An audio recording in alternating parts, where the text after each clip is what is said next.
I would like to thank Caressa Me Knight for sending me this story. And this is going to be one of those stories where I really don't feel anything, nor am I surprised at the outcome that occurred.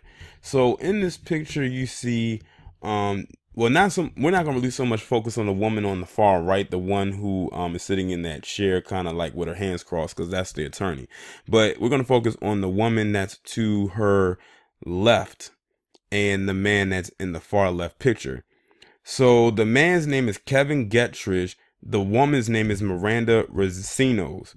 And this story is coming out of Arkansas. Now, if you look right there at the bottom between the two of them, there's a picture of her. And if you look closely, it looks like she has a black eye, and it looks like she may have a bruise under her chin. So the story goes that last month, it was a domestic dispute involving these two. These two right here were in a relationship with each other.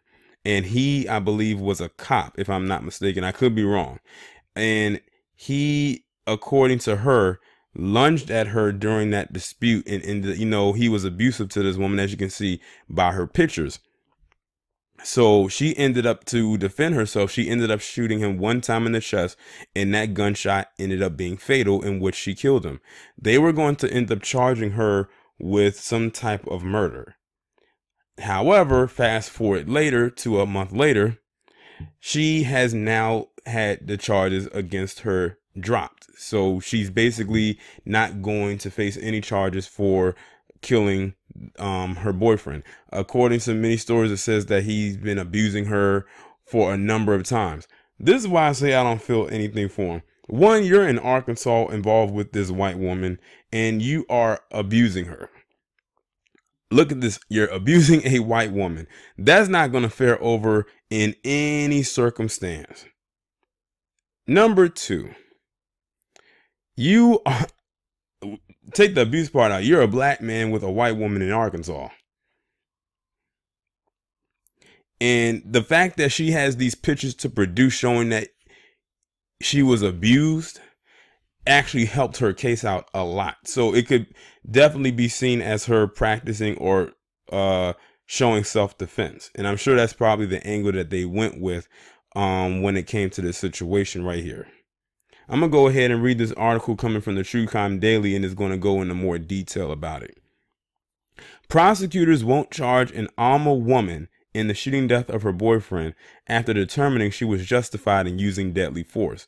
Miranda Recinos, age 36, was arrested last month in connection with first-degree murder for shooting Kevin Gettridge. Recinos called police on March 1st and told authorities she shot Gettridge, age 33, after he lunged at her in her home on Sunnyside Road. Recinos says she and Gettridge had a history of domestic violence, and after their last fight, her brother gave her the gun she used to shoot Gettridge. Crawford County Prosecutor Mark McCune pointed to state law that allows using deadly force when someone is imminently endangering the person's life or imminently about to victimize the person, as described under Arkansas's Domestic Abuse Act. In reaching his decision, McCune said he reviewed police reports, video, pictures, and the 911 call and past domestic violence reports Recinos made against Gettridge in January. McCune also noted that Gettridge had a criminal history and pattern of abuse against Miranda and another female that all involved the same type of behavior. On the night of the shooting, Recinos told deputies Gettridge had been staying with her the past few days and had become belligerent, hostile towards her, according to a probable cause affidavit. Recinos told deputies during an argument, Recinos told Gettridge she had a gun in her truck and Gettridge told her to go get it, and she did. And he didn't think that he was literally asking her to go get her gun. So he was literally asking to get shot. He probably didn't expect her to actually do it or actually have a gun.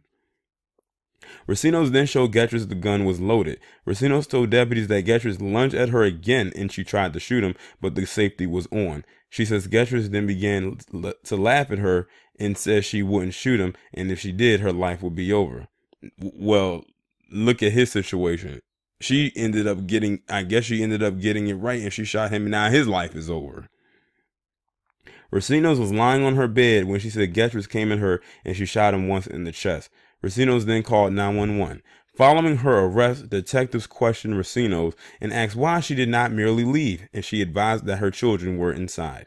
She told detectives that she had left them with Gettridge earlier that night, but things were not as bad. Like I said, I feel absolutely nothing for this guy. I don't.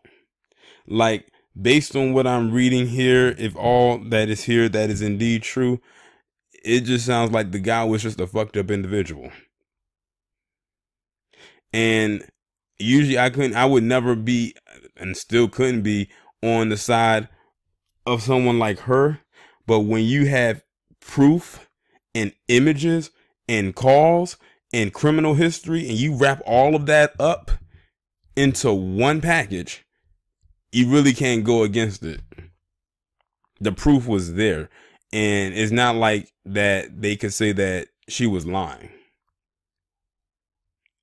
And again, I say, I feel absolutely nothing for this guy at all.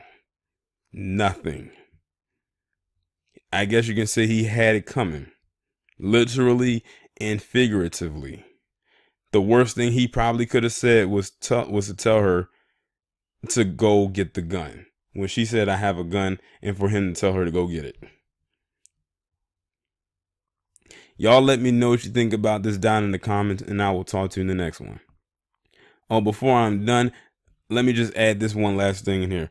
I'm not surprised either that she got the charges dropped, because I've done stories before where you've had white women kill their spouses who happen to be black, and they've walked away from it. But the only difference between those and this one is that she actually had a cause to do what she did. Hell, you even had white women kill their own men in situations such as these.